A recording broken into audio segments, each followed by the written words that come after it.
नाराज छगन भुजबळ ॲक्शन मोडवर थेट राज्याचे महसूल मंत्री चंद्रशेखर बावनकुळेंना धाडलं पत्र। अवकाळीमुळे झालेल्या नुकसानीचे पंचनामे करून मदत करण्याची मागणी। राज्यभरात अवकाळी पाऊस आणि गारपिटीमुळे रब्बी पिकांना मोठा फटका। जळगाव, धुळे, सांगली या जिल्ह्यात सुमारे 2600 हेक्टरवरील पिकांचं नुकसान क्षेत्रात वाढ होण्याची शक्यता। गेल्या काही दिवसात राज्यात असलेल्या ढगाळ वातावरणाचा फळबागांना फटका। मंगू रोगामुळे मराठवाड्यात मोसंबी उत्पादक चिंतेत, तर अवकाळी पावसाचा आंब्यावर परिणाम होण्याची भीती कोकणातील बागायतदारांना। 7 दिवस मोसंबी मार्केट बंद राहणार। जालना कृषी उत्पन्न बाजार समितीची माहिती। उत्तर भारतातील वाढलेल्या थंडीमुळे 30 डिसेंबर ते 5 जानेवारी दरम्यान मोसंबी मार्केट बंद ठेवण्याचा निर्णय। जळगावच्या ममुराबाद शिवारात शासकीय योजनेच्या पाईपलाईनला गळती। शेतात पाणी शिरल्यानं शेतकऱ्यांच्या पिकांचं मोठं नुकसान भरपाई देण्याची शेतकऱ्यांची मागणी। धुळे, वाशिममध्ये गेल्या 2 दिवसांपासून अवकाळी पावसामुळे शेतकऱ्यांचं मोठं नुकसान। पंचनामे करून नुकसान भरपाई देण्याची शेतकऱ्यांची मागणी। नंदुरबार जिल्ह्यात ढगाळ वातावरणाचा रब्बी हंगामाच्या पिकांना फटका। हरभरा, मका आणि रब्बी ज्वारीवर अळीचा प्रादुर्भाव। टोमॅटो, फ्लॉवर, कोबी, शेवगा, पावट्याच्या दरात घट। अन्य फळभाज्यांचे दर स्थिर असल्याची व्यापाऱ्यांची माहिती। धुळे कृषी उत्पन्न बाजार समितीत 1000 कांद्याच्या पोत्यांची आवक। कांद्याला 200 रुपये क्विंटलपासून 2300 रुपयांपर्यंत भाव। कांद्याला भाव वाढवून देण्याची शेतकऱ्यांची मागणी। अकोल्यातील गार्डन क्लबच्या पुष्प प्रदर्शनाला उत्स्फूर्त प्रतिसाद। प्रदर्शनात गुलाबाची फुलं आणि बोन्साईची झाडं आकर्षण ठरली। नंदुरबारमध्ये शेतीसाठी दिवसा वीज पुरवठा देण्याची शेतकऱ्यांची मागणी। जंगली प्राण्यांचा धोका असल्यानं दिवसा वीज देण्याची शेतकऱ्यांची मागणी।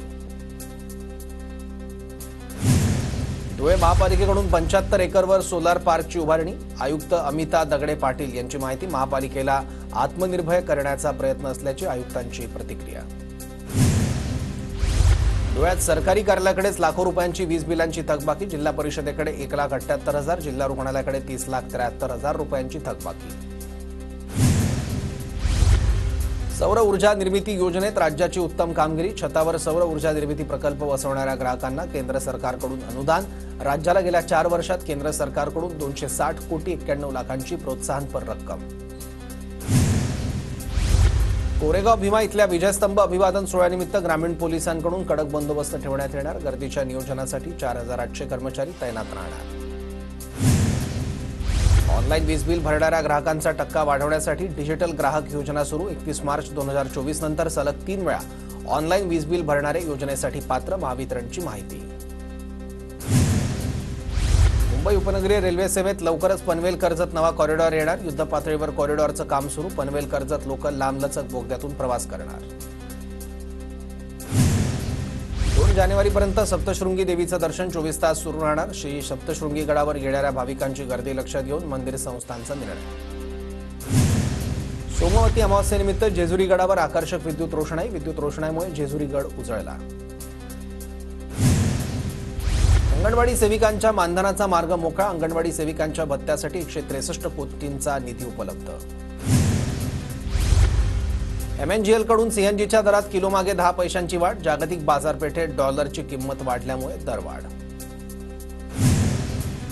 मुंबईतील किरकोळ बाजारात 2 महिन्यांच्या तुलनेत डाळींच्या दरात घट। नवीन मालाची आवक वाढल्यानं डाळींच्या दरात घसरण, सामान्यांना दिलासा। चंद्रपूर जिल्हा मध्यवर्ती सहकारी बँकेच्या पदभरतीमध्ये पुन्हा गोंधळ। परीक्षा सुरू होताच सॉफ्टवेअर बंद पडलं, तर गैरप्रकाराचा आरोप करत परीक्षा पुन्हा घेण्याची मागणी।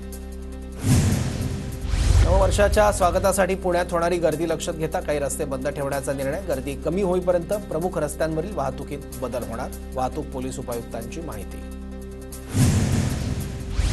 पुणे शहरातील टेकड्यांवर सेलिब्रेशन करणाऱ्यांवर कारवाई करण्याचा वन विभागाचा इशारा। नववर्षा दिनानिमित्त गड किल्ल्यांच्या पायथ्याशी विशेष बंदोबस्त ठेवण्यात येणार।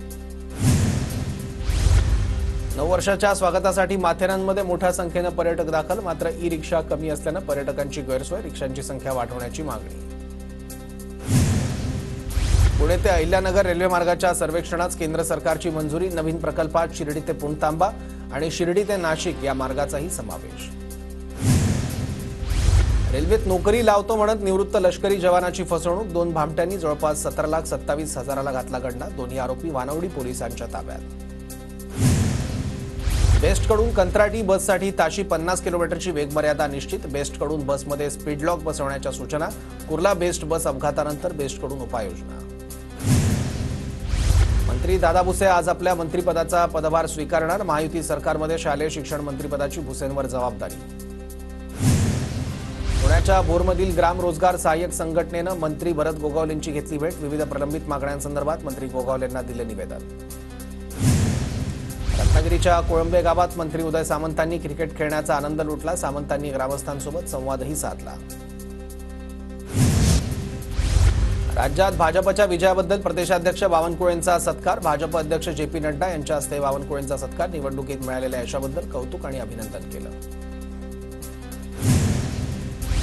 पश्चिम द्रुतगती महामार्गाजवळ खासदार रवींद्र वायकर यांच्या गाडीचा अपघात. सुदैवानं कोणतीही जीवितहानी नाही. नाशिकच्या ठाकरे गटातील एसटी कामगार सेनेच्या पदाधिकाऱ्यांचा शिंदे गटात प्रवेश. दादा भुसेंच्या उपस्थितीत प्रवेश. बारामतीत 15 ते 19 जानेवारी दरम्यान कृषी प्रात्यक्षिक कृषी प्रदर्शन. शरद पवार यांनी कृषी विज्ञान केंद्रात केली पाहणी. नागपूर विमानतळ विकसित करण्यासाठी 786 हेक्टर जमिनीचं हस्तांतरण. विमानतळाची जमीन मिहान इंडिया लिमिटेड या कंपनीला हस्तांतरित करणार. मुख्यमंत्री देवेंद्र फडणवीसांचा निर्णय. राज्यात पोलीस उपनिरीक्षकांच्या 3000 जागा रिक्त. एमपीएससी परीक्षेचा नवा पॅटर्न सुरू होण्यापूर्वी रिक्त जागा भरण्याची विद्यार्थ्यांची मागणी. एमपीएससीकडून 20 डिसेंबरपूर्वी प्रसिद्ध झालेल्या 23 परीक्षांसाठी पुन्हा अर्ज करण्याची संधी. राज्य शासकीय सेवेत भरतीसाठीच्या कमाल वयोमर्यादेत वाढ केल्यानंतर एमपीएससीचा निर्णय. सारथीकडून 1500 तरुणांना वाहन चालक प्रशिक्षण विनामूल्य देण्यात येणार. प्रशिक्षणार्थ्यांना एक प्रशिक्षण महिन्यासाठी 10,000 रुपये विद्यावेतन देण्यात येणार.